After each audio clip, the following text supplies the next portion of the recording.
Sydney's sweltering on one of our hottest October days on record. We're also on extreme fire alert with thousands of firefighters on standby. Tonight, 7 News reporters are positioned around our city with the very latest information. So, how hot did it get? We didn't reach the predicted record 39 degrees, but it's the fourth time in 150 years that Sydney's recorded 37-degree heat in October. Sally Bowery begins our coverage. It was a sweltering start and the sun wasn't even up. 21 degrees before dawn, and it just got worse from there. 15,000 people hit Bondi Beach today. 3 people collapsed in an hour at 3 separate beaches, Maroubra, Avalon, Bondi, due to extreme heat. Luckily, the swell was small, so it stopped the big crowds running into trouble in the surf. This is how the day unfolded. Hot northwesterly winds dragged across heat that's been building over central Australia. At 9 a.m, it was already 27 degrees. By lunchtime, it had shot to 32. By 4 o'clock, it was an incredible 37 degrees. For the City of Sydney, this heat is unprecedented for this time of the year. Today was 15 degrees above average. We're meant to sit on 22 at this time of the year. It wasn't just the extreme heat. Gusty winds peaked at 56 kilometres an hour at the airport, while humidity across Sydney was in single digits. That's extremely rare, something you'd normally see in the outback. Making things harder for firefighters battling a house fire at Bringelly. The flames destroyed the 2-storey home.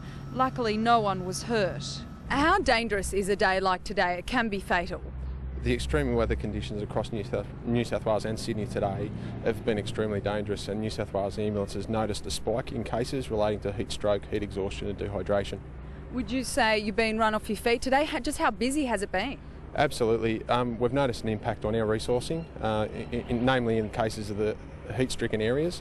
And the spike in cases has certainly put a dent in our resourcing, but we've certainly managed. They turned on misting machines at Town Hall Station, but it was still hot.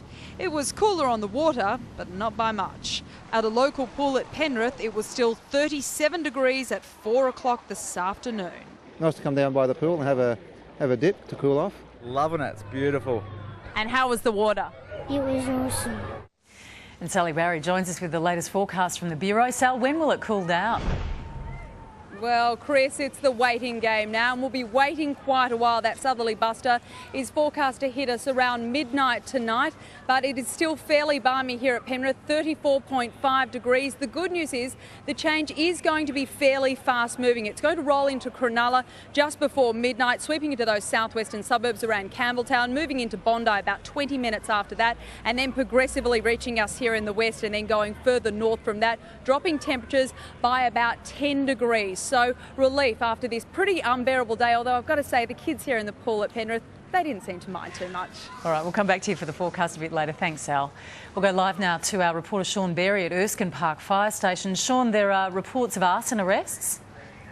Yes, Chris, we're being told that 2 people, possibly teenagers, have been questioned over a fire at Weston near Cessnock in the Newcastle region. 6 fire trucks and an aircraft had to be sent in there as it was feared that the blaze could get close to homes on Date Avenue. There were also fears it could blow smoke towards Kurri Kurri Hospital. Now, firefighters were able to get the upper hand as police moved in and took the pair into custody.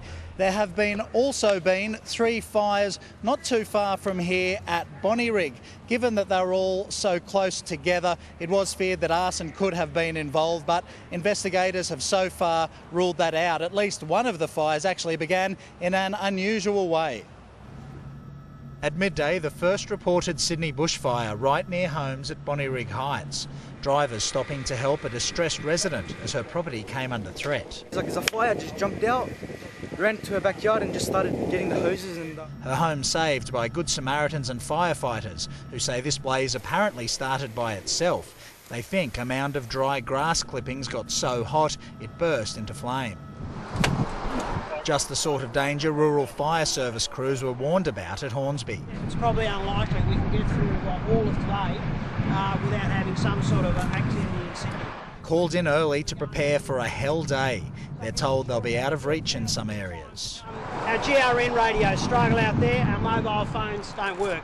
They're among thousands of firefighters on standby, instructed to be frank with residents if there's danger. Get them kept up to date so they've got the information so they can make the important decisions early, not late, and then we have to deal with it. To ease their workload, all tracks and trails in Sydney's national parks have been closed, and there's support coming from the air.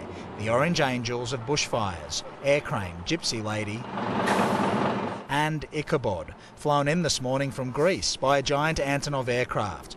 But it will be days before they're ready to drown flames with their 10,000-litre payloads of water and foam, a time that is coming despite the very best preparations. Sean Berry, 7 News.